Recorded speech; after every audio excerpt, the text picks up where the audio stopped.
दो अक्षरों का छोटा सा शब्द होता है मन, लेकिन इसकी ताकत, इसकी शक्ति कितनी विशाल है ये हम सोच भी नहीं सकते। क्योंकि जो हम सोचेंगे वो बुद्धि से सोचेंगे, दिमाग से सोचेंगे, और दिमाग एक दायरे में ही सोच सकता है, उस दायरे से बाहर नहीं सोच सकता। लेकिन जो मन होता है उसका कोई दायरा नहीं होता, उसकी कोई सीमा नहीं होती। मन एक पक्षी की भांति है जिसके लिए पूरा आसमान खुला हुआ है उड़ने के लिए। उसी तरह मन होता है, मन की सीमा अपार होती है।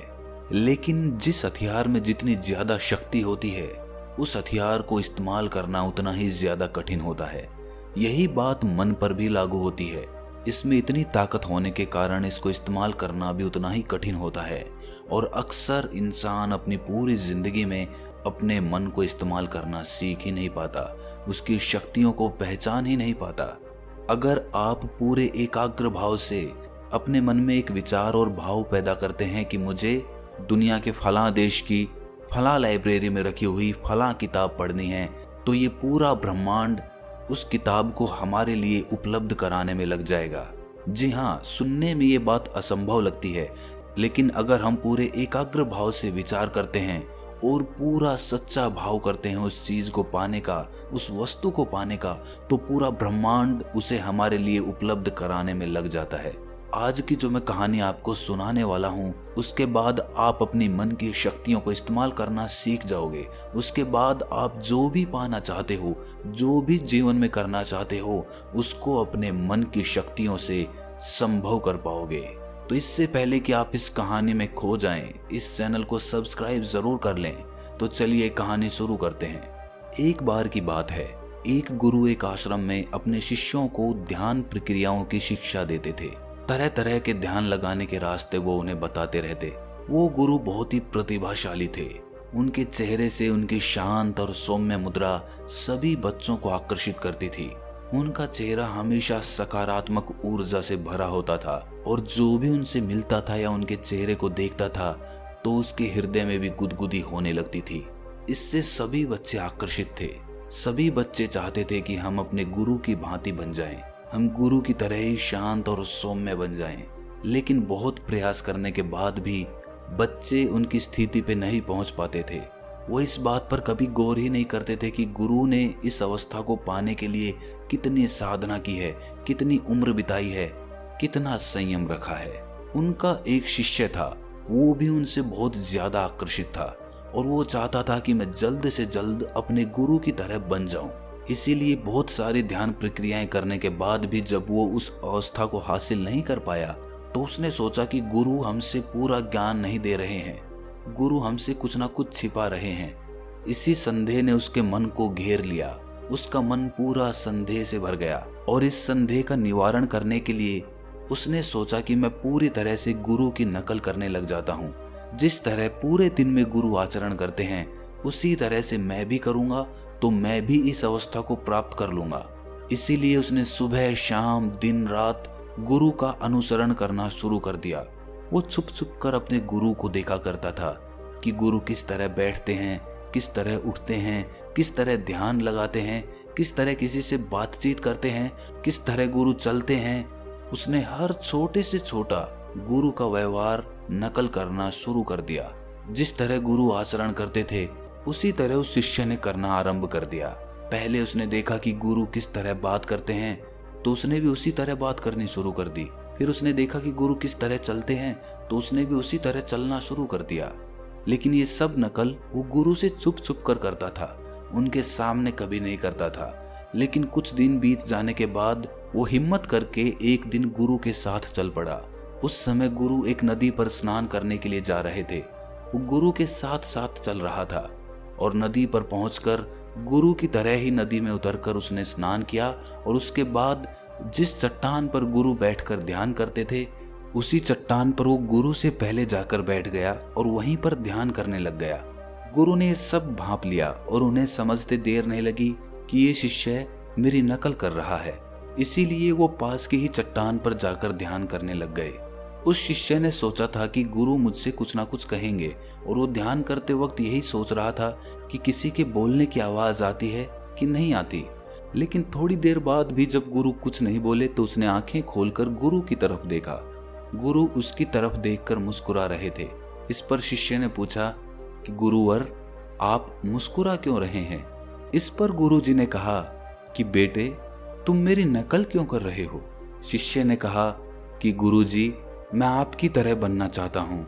मैं चाहता हूँ कि मैं भी आपकी तरह शांत और सौम्य बन जाऊं, आप ही की तरह बात कर सकूं, आप ही की तरह चल फिर सकूं। ये सुनकर गुरु ने कहा कि बेटे, नकल करना बंदरों का काम होता है। बंदर दूसरों की नकल करते हैं और वैसा ही व्यवहार करते हैं, लेकिन हम बंदर की योनि से ऊपर उठकर इंसान की योनि में आए हैं। हमने इंसान के रूप में जन्म लिया है और तुम दोबारा से बंदर बन जाना चाहते हो? ये कहाँ की समझदारी है? ये सुनकर शिष्य ने कहा, लेकिन गुरुजी, इतना ध्यान करने के बाद भी मुझ में कोई खास बदलाव नहीं आ रहा है और मैं आपकी तरह बनना चाहता हूँ, आप ही की तरह सत्य को प्राप्त करना चाहता हूँ। वो मुझे कैसे हासिल होगा?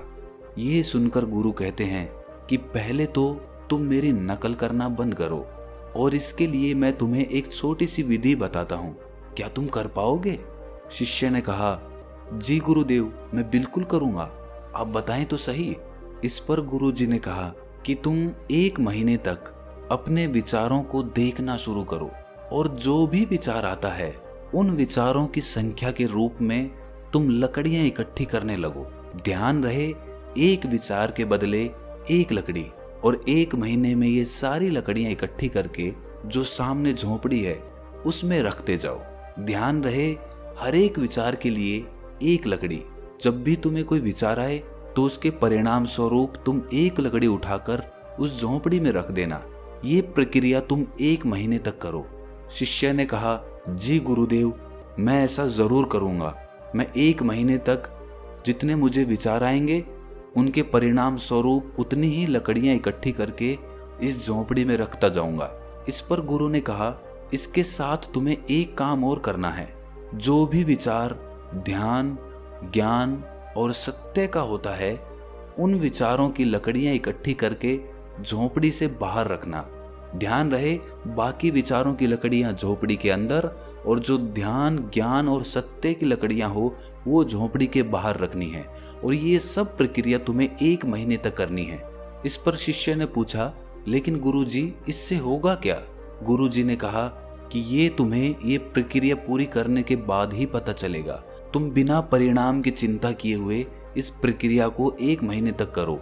उसके बाद क्या हासिल होता है वो हम बाद में चर्चा करेंगे। उस शिष्य ने ऐसा ही किया। 1 महीने तक जो भी विचार आता रहा उसने उसके परिणाम स्वरूप उतनी ही लकड़ियां इकट्ठी करके झोपड़ी के अंदर और बाहर रखता रहा।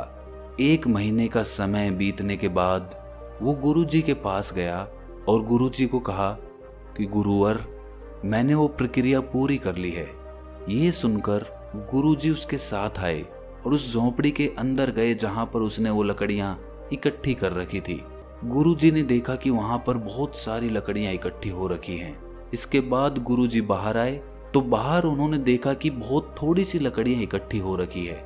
इसका मतलब ये था कि ध्यान, ज्ञान और सत्य के विचार कम थे और बाकी के दूसरे विचार उससे कई गुना ज्यादा थे। ये देखने के बाद गुरुजी ने उस शिष्य से कहा कि बेटे, तुम अब एक काम करो, झोपड़ी के अंदर जितनी भी लकड़ियां हैं उन्हें उठाकर नदी में बहा दो।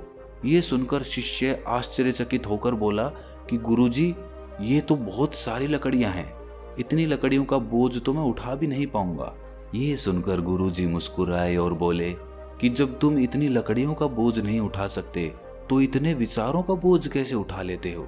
शिष्य ने कहा कि गुरुजी, विचारों में तो कोई वजन ही नहीं होता है। इस पर गुरुजी ने कहा, यही तो तुम्हारी गलतफहमी है। विचारों में इन लकड़ियों से भी ज्यादा वजन होता है, लेकिन वो हमें महसूस नहीं होता क्योंकि वो वजन हमारे शरीर पे ना होकर हमारे मन पे होता है, हमारे मस्तिष्क पे होता है। तुम खुद देखो, सत्य, ज्ञान और ध्यान के विचार कितने थोड़े से हैं और बाकी के फालतू विचार कितने ज्यादा हैं, और तुम इतने थोड़े से सत्य के विचारों को लेकर परमात्मा को प्राप्त करना चाहते हो। तुमने परमात्मा का इतना थोड़ा मूल्य लगाया है। बच्चे, ध्यान, ज्ञान और सत्य के विचार तुम्हारे बाकी विचारों के नीचे दबे हुए हैं। जब तक वो उन विचारों के नीचे दबे रहेंगे, तुम ही बताओ तुम्हें सत्य की प्राप्ति कैसे हो सकती है। अगर तुम्हें किसी भी लक्ष्य को प्राप्त करना है तो तुम्हारे मन में उसी लक्ष्य के विचार उठने चाहिए, उसी लक्ष्य पर तुम्हारे विचार केंद्रित होने चाहिए, तभी तुम उस लक्ष्य को हासिल कर सकते हो।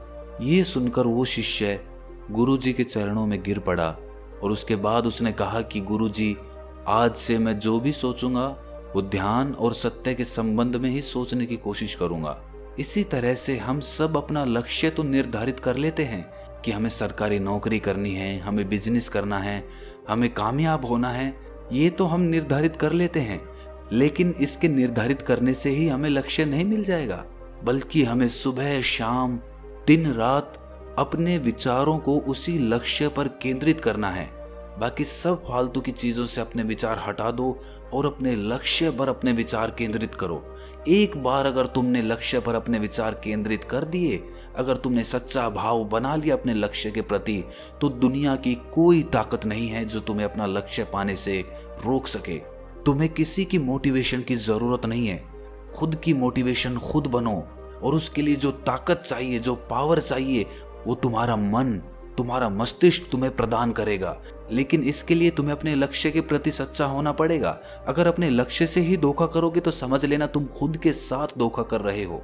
इसीलिए खुद को धोखा मत दो, क्योंकि आज नहीं तो कल तुम्हें एहसास हो जाएगा कि तुम किसी और को धोखा नहीं दे रहे थे, तुम खुद को ही धोखा दे रहे थे।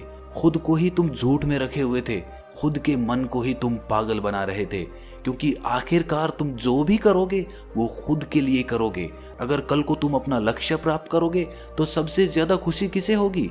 सिर्फ तुम्हें होगी, और तुम्हारे बाद तुम्हारे घर वालों को होगी। इसीलिए अपनी खुशी के लिए, अपने घर वालों की खुशी के लिए अपने लक्ष्य के प्रति सच्चे रहो, ईमानदार रहो और अपने विचारों को, अपने मन को अपने लक्ष्य की तरफ केंद्रित कर दो और पूरी ताकत झोंक दो।